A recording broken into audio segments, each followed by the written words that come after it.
The year was 1867, and the high plains carried the kind of silence that pressed against a person's ears until it felt like the world itself was holding its breath. Anna Walker, 10 years old and thin as a fence post, trudged through the endless grass with her boots scuffing dust off the trail. She had no horse, no kin, no home but the rickety cabin her father had once raised at the edge of the timber. Hunger gnawed at her belly, sharper than the wind. She had grown used to the ache, but the loneliness that she had not yet learned how to silence. She stopped when she heard it, not the wind, not the rustle of prairie hens, but something heavier, a groan, ragged, like a man drowning in his own breath. Anna's heart stuttered. She clutched the length of willow which she used as a walking stick and peered into the grass. There, not 20 steps away, lay a man. At first she thought him dead, sprawled on his side with his arm crooked unnaturally beneath him. Then his chest hitched, and the groan came again. He was Indian. She knew at the instant she saw the copper of his skin, the black braid caked with dust, the painted strip of leather still fastened around his arm. He looked young, but his face was lined with pain, and blood soaked the deerskin shirt clinging to his ribs. A bough lay snapped in two beside him. Anna froze. The stories came rushing back, her father spitting tobacco into the fire, warning that Cheyenne warriors would sooner slit a throat than shake a hand. The preachers in town had said no mercy lived in such hearts. And yet, lying there, he looked nothing like a monster. He looked like someone already claimed by death's shadow, and she, child though she was, had stumbled across him. Her first thought was to run, turn back, put the miles behind her, forget she had seen him. But her legs did not move. Something rooted her to the spot, something stronger than fear. Perhaps it was because she knew too well what it was to be left with no one. Or perhaps it was the way his eyes fluttered half open, dark and burning, fixing on her as though she were the last thread keeping him tethered.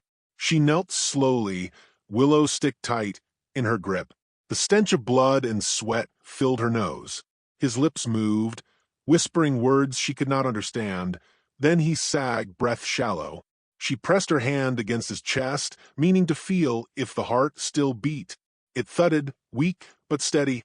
"Don't die," she murmured, surprising herself with the words. There was a shallow ditch not far off, where scrub willows clung to the earth. Anna dragged at his shoulders, heaving with all the strength her small body could muster.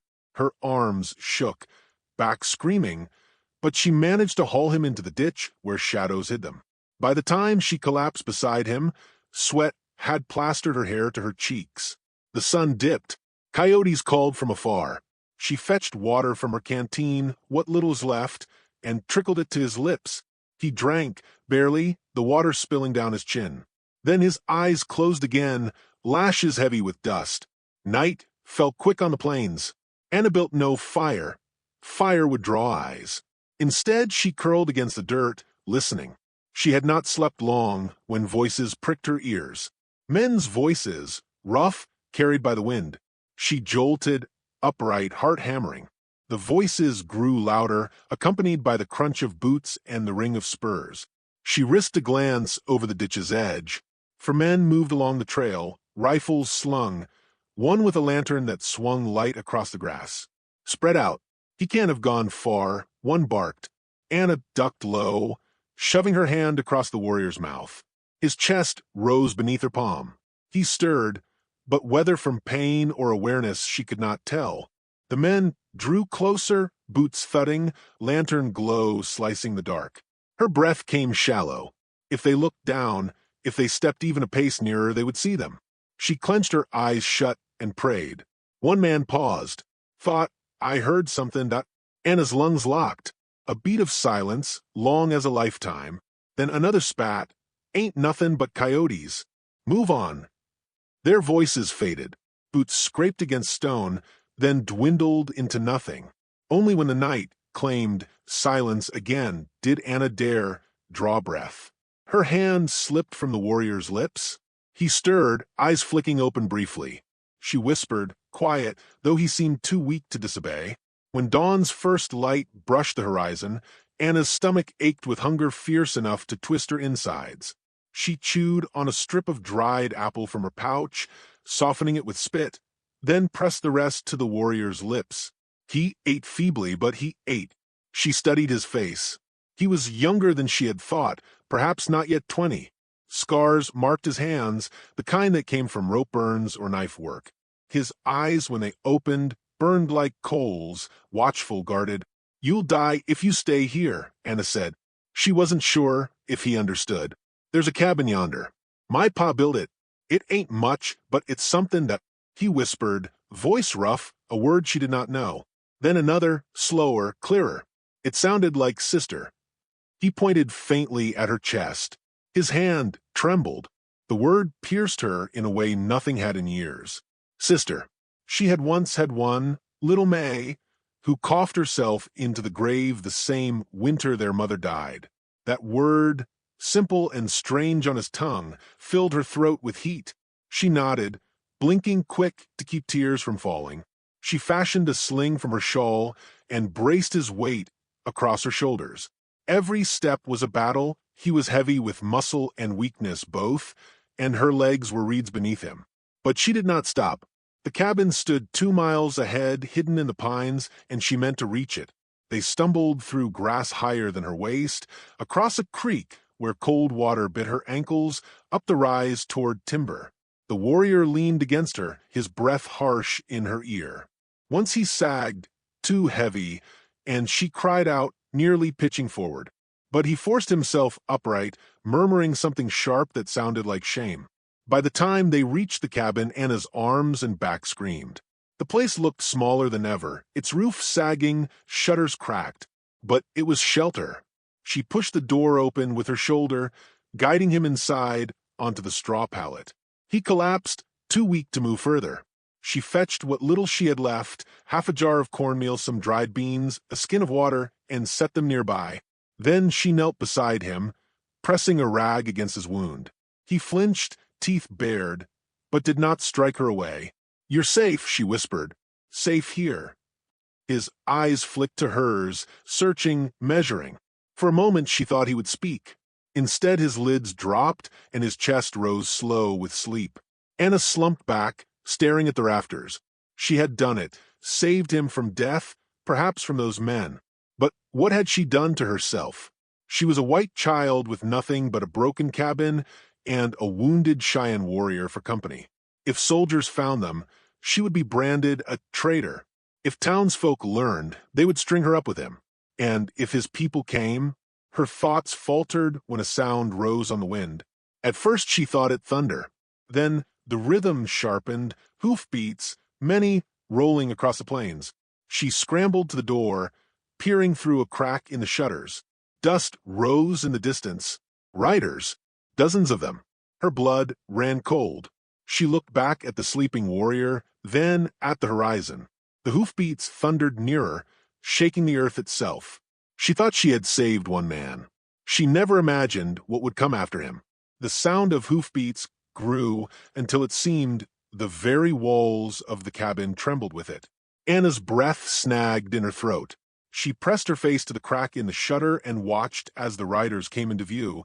Warriors, scores of them, mounted on painted ponies, their faces striped with war colors that glinted red and black beneath the rising sun. Their cries split the morning air, sharp and fierce, echoing through the trees like a storm breaking loose. She stumbled back from the window, her hands cold and slick. On the pallet, the wounded man stirred, his eyes flickering open as though he felt their approach in his bones. He tried to rise but collapsed back with a groan, the bandage across his ribs dark with fresh blood.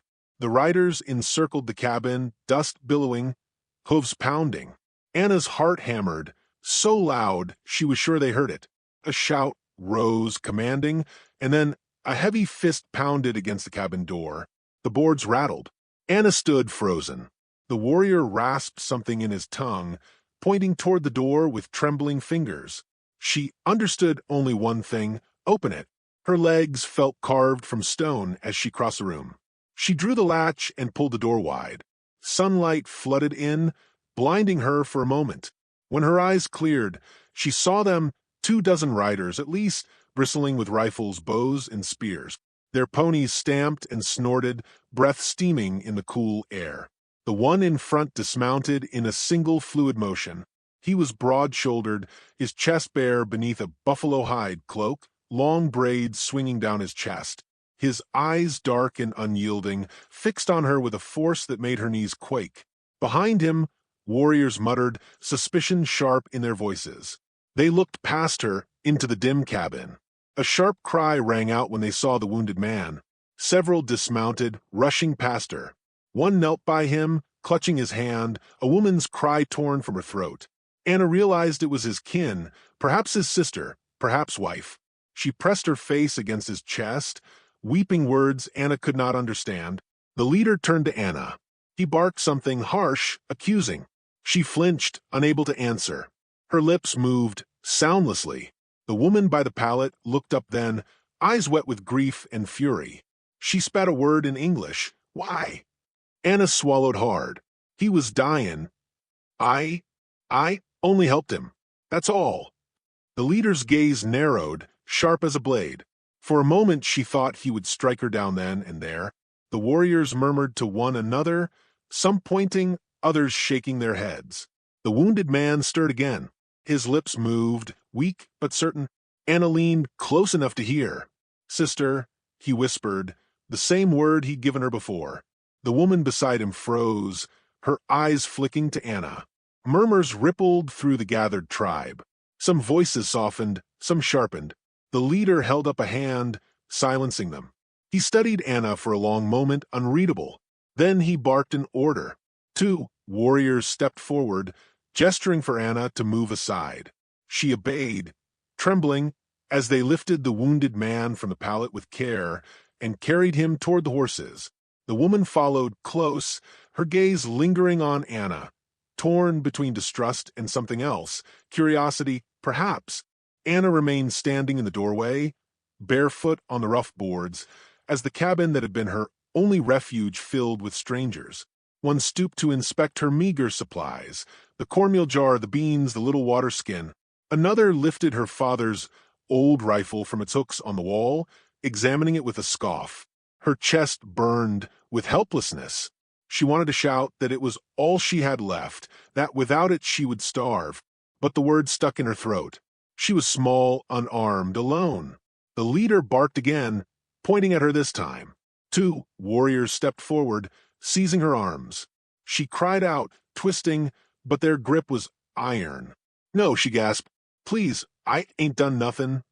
They dragged her from the cabin into the bright morning. The ponies milled, warriors mounted. The wounded man laid carefully across a painted horse. Dust swirled around them. The leader swung onto his stallion and raised a hand. The whole band moved at once, a great wheel of motion. Anna stumbled as the warriors shoved her forward. A rope looped around her wrists, tied to a saddle horn. Her heart pounded. They meant to take her. The band thundered from the clearing, down the slope into the tall grass, leaving the cabin behind like smoke on the horizon. Anna ran, dragged at the pace of the horse, stumbling, falling, forced up again. Her lungs seared. Tears streaked her dusty cheeks. Hours passed, the sun climbing high. The tribe did not slow until they reached the shelter of cottonwoods along a wide river. There they halted, dismounting, tending horses, fetching water. Anna collapsed to her knees, chest heaving. Her wrists burned raw from the rope. The leader dismounted, striding toward her. He crouched low, his gaze level with hers. His face was stern but not cruel. He spoke in low tones, a language she did not understand. Then, after a pause, he said in rough English, "You, child, why help?" Her throat tightened. She wanted to tell him everything, that she'd been alone since her father's death, that she'd known hunger and fear enough to pity any living soul. Instead, all that came out was, because he was dying, and I couldn't just walk on. His eyes studied her, searching for falsehood. At last he stood and barked an order. A woman came forward, the one who had wept over the warrior. She untied the rope at Anna's wrists, rubbing the marks with surprisingly gentle fingers. Anna blinked, dazed. She looked up at the woman, who stared back with a gaze softer now, though still wary. The woman spoke something Anna could not follow, then pressed a chunk of bread into her hand. Anna bit it greedily, crumbs sticking to her lips. Warmth spread through her chest. For the first time in days, her stomach ceased its clawing. The camp settled as evening drew near. Fires crackled. Children ran laughing between the lodges that were swiftly raised. Anna sat near one fire, hugging her knees. Warriors glanced her way, suspicion in their eyes, but none drew near. The woman from before tended to the wounded man, cleaning his wounds, pressing herbs into the gash. Anna longed to help but dared not rise. When darkness fell, the drums began, slow, mournful beats that echoed across the river.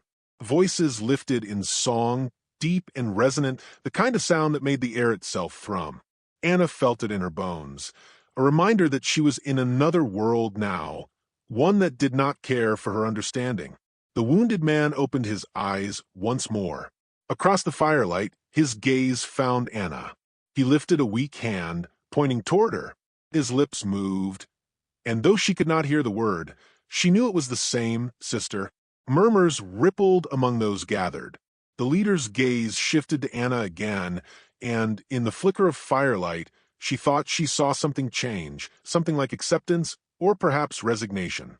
When the fire burned low, the leader rose and spoke.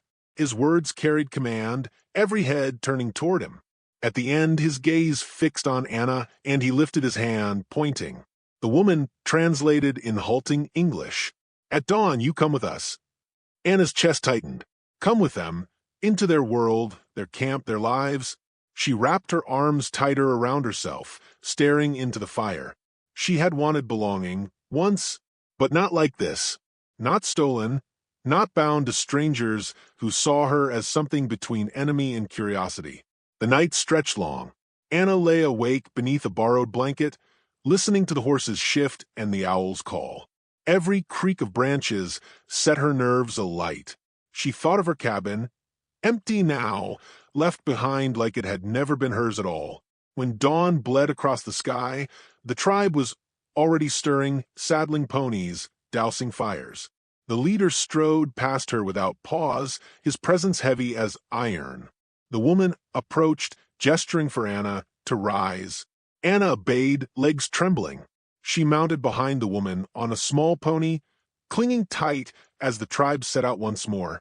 The wounded man rode, supported between two warriors, his face pale, but eyes steady. They crossed the river, water splashing high, and rode into the vast sweep of plains beyond. The sky stretched forever, the earth rolling out in gold and green. Anna clutched the woman's waist, wind tearing at her hair. Behind her, the cabin was nothing but a shadow in her mind. Ahead, the unknown yawned wide. The woman glanced back at her once, expression unreadable. Then she faced forward, spurring the pony on.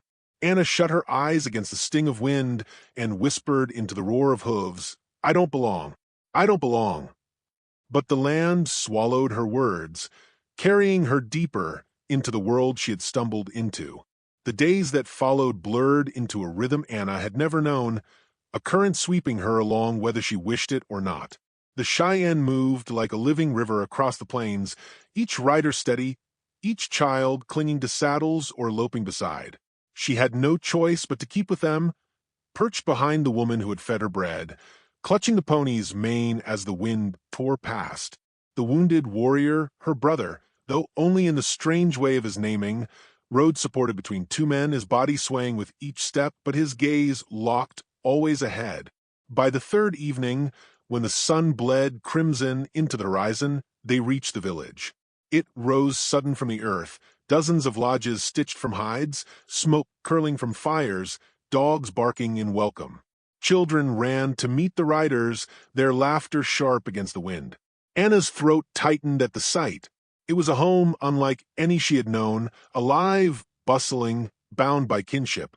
And yet she felt smaller than ever, a stray sparrow dropped among hawks. They brought the wounded warrior into one of the larger lodges.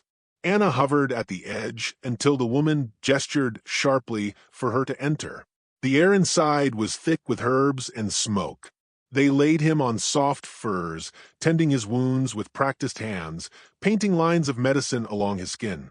Anna knelt near, offering water when he stirred. His eyes found hers, and he whispered again that word, sister, voice faint but certain. It bound her tighter than any rope. But not all eyes in the lodge were kind. An older warrior glared at her openly, scars carved deep across his face. His voice was low and edged like steel. Though she understood nothing of his tongue, she heard his meaning clear. Why should this pale child sit among them? Why should she be trusted? The woman who had fed Anna spoke back, fierceness in her tone. Her gaze shifted between Anna and the wounded man, then to the chief who had led them. A decision hung in the smoke. At last, the chief raised a hand, silencing the lodge. His eyes lingered on Anna. She held her breath. He spoke one word, sharp. The woman translated in her broken English, "You stay. For now." Anna bowed her head, relief and fear tangling inside her. For now. She lived among them after that, neither prisoner nor kin. She fetched water with the children, learned to grind corn between stones, helped gather firewood beneath watchful eyes. Some scowled when she passed, others ignored her altogether. But slowly, as the days turned, the suspicion dulled. A child pressed a carved bone bead into her palm. A girl her own age taught her how to braid grass into rope. And at night, the woman whose name Anna learned was Nasa sat near her, mending hides, offering small words in English. It might almost have been peace, but the world outside did not rest. The first sign came one dawn, when a scout rode in hard, his horse lathered, his face grim. The village quieted as he spoke rapid, urgent words to the chief. Anna caught only one, soldiers. The camp shifted like a stirred anthill. Men armed themselves, women pulled children close, lodges lowered to pack away. Nasa's hands tightened on Anna's shoulders. The wounded warrior, though still weak, pushed himself upright, demanding a bow. His chest rose proud despite his pallor. He would not be left behind. The tribe moved swift, crossing the plains to higher ground where trees gave cover. By noon they had raised a smaller camp, scouts fanning out like shadows. Tension clung to the air. That night, as fires burned low, Anna could not sleep. She lay on her blanket, staring at the stars beyond the lodge's flap, hearing only the drum of her heart.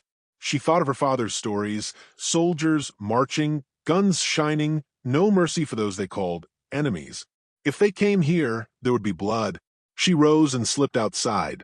The prairie wind was cool, tugging her hair. Across the camp, she saw the wounded warrior seated by the fire, his bow across his lap though his hands trembled. He caught her watching and beckoned weakly. She crossed, kneeling beside him. His eyes were sharp even through pain. He spoke in his tongue, then slowly in English, "You afraid?" She nodded. "Yes."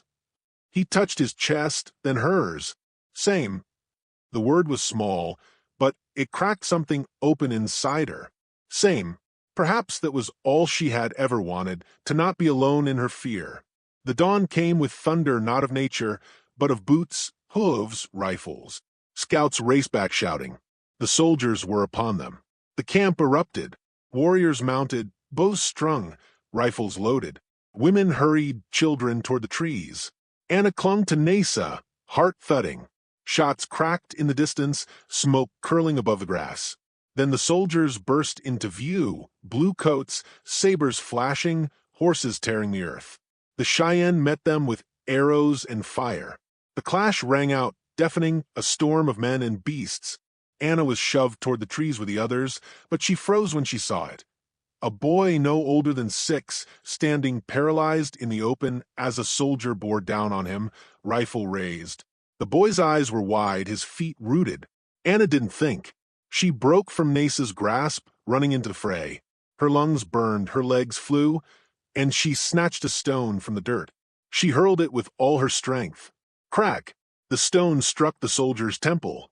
He reeled, cursing, rifle swinging toward her. Time slowed.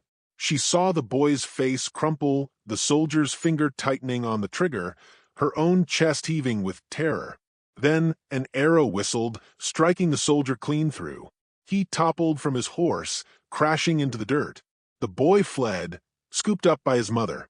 Anna stood shaking, her breath ragged, the world spinning around her. Hands seized her shoulders. She turned to see the wounded warrior, bow in hand, face pale, but eyes blazing. He had followed her into the storm. He shouted a word she did not know, fierce and sharp, dragging her toward cover. Gunfire tore the air. Smoke thickened. The battle raged until the sun dipped low, painting the sky blood-red. At last, the soldiers faltered, retreating in chaos. The Cheyenne pressed them back, then let them scatter into the horizon. Silence fell heavy. The ground was littered with the fallen. Cries of grief rose, mingling with the stench of powder and death. Anna sank to her knees beside the warrior. He was swaying, blood fresh at his side where the wound had torn again. She pressed her hands there, tears streaking her face. "Don't you leave me. Don't." He looked at her, lips twisting into a faint, tired smile. "Sister," he whispered once more, then leaned back against the earth, his breath shallow but steady. When the fires burned that night, the tribe gathered to mourn and to honor. They spoke of bravery, of loss, of the cost of survival. Anna sat among them, shoulders wrapped in Nace's cloak. She heard her name spoken in their tongue, threaded with respect. She had saved a child. She had stood when even grown men faltered. The chief rose, his shadow tall against the flames.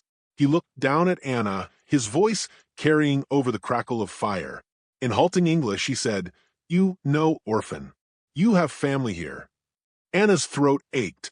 For the first time since death had taken her kin, she felt the weight of belonging settle on her shoulders. It was strange, heavy, and yet it fit. She gazed into the fire, listening to the drums, the voices, the heartbeat of a people who had every reason to cast her aside, yet had made space for her. Her chest swelled with something new, not just survival, but kinship, and yet she knew the world beyond would not rest. Soldiers would return, harsher, angrier. The plains offered no lasting peace. But for this night, at least, she was not alone. She lifted her eyes to the stars wheeling overhead. Once they had seemed cold, unreachable. Now they burned warm, like fires guiding her forward. Perhaps the frontier was never meant to be tamed. Perhaps it was meant to test the heart. Anna lay back on the earth, exhaustion pulling her down. The warrior slept beside her, his chest rising, his breath steady. Nace's cloak wrapped tight around them both. Her eyes closed. For the first time in a long, long while, she let herself dream.